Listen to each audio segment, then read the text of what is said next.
Ever since the beginning of the year, there's been occasional speculation about a more powerful PlayStation 4.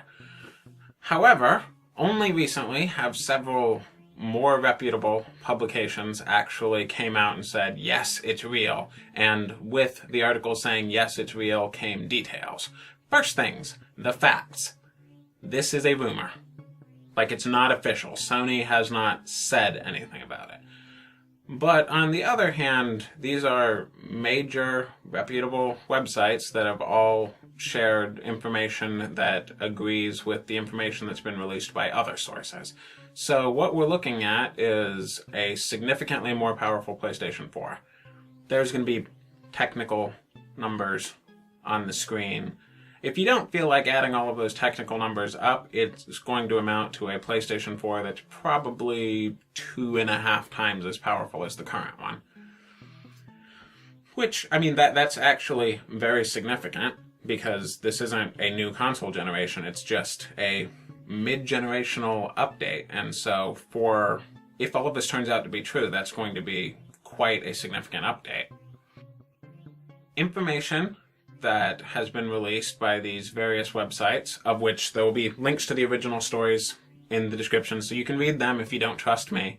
But the stories have had some details about instructions for developers, saying that all games are going to need to have a base mode and a updated mode that would run on the more powerful PlayStation 4, which, should have said this earlier, according to all the documents, codenamed Neo.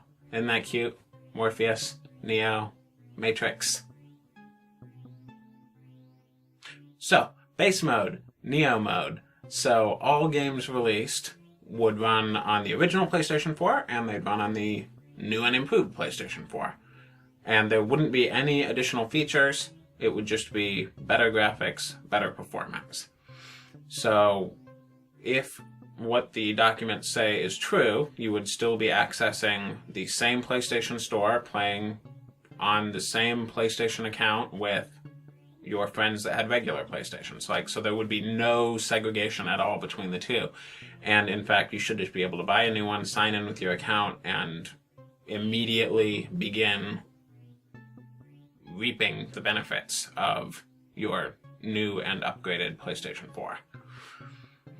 Now, this PlayStation 4 has been referred to previously as the PlayStation 4K, which it might have a 4K Blu-ray player in it, but realistically, I'm not sure that 4K gaming is going to happen, just because, yes, it's twice as powerful as the current PlayStation 4, but current $600 graphics cards, like now, a $600 graphics card with a $400 CPU, like, you combine those together and you've got $1,000 worth of computing hardware, and it's got issues holding 30 frames per second at 4K. So I'm not sure that the PlayStation 4 would be able to do that, because even doubled in power, it amounts to, sure, closer to a high-end graphics card now, but the point is, a high-end graphics card can't do that now. Now, it is going to have the console advantage of being a fixed, closed platform that developers can target and optimize for, and that might get them closer to it. And I'm sure that some games will be able to output at 4K, but short of cheating and using some kind of hardware upscaler, I'm not sure that they're going to be able to produce a genuine native 4K image. Now, that's not to say that it wouldn't produce an image that would look better on a 4K TV than the current PlayStation 4 would, because of course it would, just by virtue of being higher detail. But native 4K is probably not able to be achieved with that level of hardware. Of course, when it comes out, I may very well be being proved wrong. So how do I feel about this? The answer is conflicted. Because on one hand, who doesn't like more power? Everybody likes more power. You know, higher frame rates, higher resolution, better graphics, shinier everything. But on the other hand, if the whole idea of the console is that it's like a fixed platform that stays the same for a number of years, just having the same quality level and then all of a sudden have it jump up in the middle, That's a pretty significant change from how it's normally done. Because there are specific examples that you could point to in the past. It's like the N64 had the expansion pack that gave it a little bit of extra RAM, and there's the new 3DS as well, which was a significant upgrade. But neither of those portend well for Neo when it comes out, because doubling the RAM in the N64 didn't really double the quality of the games. It just let you play a few slightly bigger games than you could have played before. And the new 3DS, yes, it's 100% backwards compatible, but some of the games that are optimized for the new 3DS run pretty badly on the old one, and there's a few exclusive games for it that you're not going to be able to play if you don't buy the newer hardware. Now, by all accounts, Sony is putting systems in place to prevent that from happening, because there's already a basic level of quality control that all games have to pass, and in their own words, you will not be able to make a game exclusive for one or the other. It needs to run on both. And if they can enforce that, it might not fragment the user base, but it might confuse people coming in and looking at it and going, well, I could buy this one, or for $100 more, I could buy this more powerful one. And it might start getting people into the PC syndrome of feeling like their game's performance is their fault that they didn't spend more money. And that was a feeling that you could largely avoid with consoles up until now, assuming that all of the rumors turn out to be true. Because, again, it is worth noting, Sony could decide, actually, it was a bad idea. But the increasing frequency of very detailed leaks only months before E3 suggests that, yeah, it's going to be happening. The exact technical implementation of this is still very much up in the air. It's all up to AMD, because they're the ones manufacturing the hardware inside. They're the only ones that could tell us right now how this new system would compare to the old ones in terms of power draw or size or heat output or any of those things.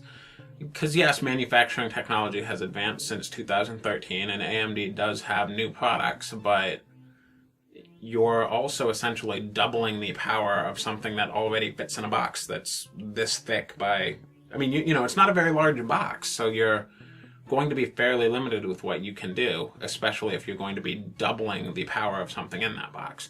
Now, that's not to say that Sony couldn't, make a hulking Xbox One size box, because they could, but that would be a little bit out of character for them. People have said that this is a ploy to sell more 4K TVs, and it might be. It might be. They might, as a side effect of the PlayStation 4K, which, by the way, is a much better name than PlayStation Neo, they might sell a few more 4K TVs. People have also suggested that it might be for VR, but we've used PlayStation VR, and it runs just fine on the regular PlayStation 4, so I don't see them trying to tie those two together. I mean, they very well might, because increased level of performance in regular games, increased level of performance in VR games. Oh look, VR is here. You can buy the more expensive PlayStation 4, get the best experience. I could see them making an angle for that, but it works fine enough as is. It seems like it would be a dangerous time to announce new hardware. Of course, only time will tell, and I'm sure that Sony knows what they're doing, more so than I do, because I don't run an international multi-million-dollar company. Yet. When I do, I'll make mystifying decisions too. So, conflicted. That sums it up. It's something that seems like it would be nice to have, but it doesn't seem like they would need to do it because they're already in the lead, sales-wise. VR, which is the exciting new technology coming out, works just fine with the existing PlayStation 4. People have been playing games on 4K TVs for a while now and don't seem like they've been complaining much. The only real end goals that I could see for this are transitioning to a more phone-like upgrade model where, every 2 or 3 years you buy a new console, increase the detail levels 10%. Or this is just a single one-off wild experiment just to see I mean, for all I know, AMD offered to do this essentially for free. They were like, hey guys, we got this cool technology, stick it in your PlayStation 4. Maybe that's what it is. It was a deal too good for Sony to say no. But according to all of the documents that we've looked at, they're both going to remain in production side by side, the regular one and Neo when it comes out. And games are going to be required to work on both. It will just smoothly transition between one level of performance for one of them and a higher level of performance for the other. And if that's all it is, and it is truly implemented gracefully, and the price difference isn't too high, which, based on the documents, it looks like it should actually, we may see the regular PlayStation 4 drop to $300 and the Neo go for $400. So if they can double the performance for $100 more, I could see an enormous number of people going for it. And I'm sure that GameStop is also going to have some kind of trade-in, you know. Send us your original PlayStation 4 and we'll give you $200 in trade-in towards Neo. I could see them doing something like that because they've done that for every other hardware generation. The last potential thing. They could very well be doing this because Microsoft is planning the exact same thing. They could be doing this because the NX is coming out, and it would be bad if the NX embarrassed the PlayStation 4. So they might just be keeping up. Like, there might be nothing more to it than not wanting to be left behind. All of which is to say, this is a rumor. We know nothing, but it's very complicated as far as the details of how this would work, because it's actually pretty unprecedented. There's not really any other examples of this kind of thing happening. Only time will tell if this is going to be business as usual going forward, or if this is the beginning of a new and strange era of new consoles every 2 or 3 years. Perhaps fitting to balance out the halfway announcement of a halfway new generation, we have sad news about the ending of a different generation, and that would be the Xbox 360. It's dead now. I mean, all the ones that are still in stores are still alive, but Microsoft's not making new ones. So the stores are going to have their existing stocks, they're going to slowly dwindle, and then the Xbox 360 will be no more. So you might be wondering just how long the Xbox 360 was around. I took some notes. It went on sale first November 22nd, 2005, and ended production April 20th, 2016. For those of you who can't do quick math between two dates, and I don't blame you because that's me as well, let me check my phone. That is 10 years, 4 months, and 30 days. Or, if you prefer, 3,803 days. They sold about 85 million of them, which means that if you do a little bit of basic division, that comes down to 22,000 a day. Which, that's a lot.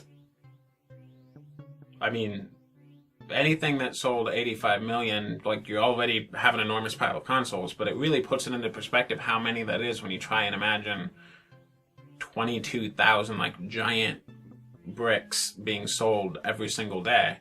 Like, you could make a pretty impressively sized house out of Xbox bricks.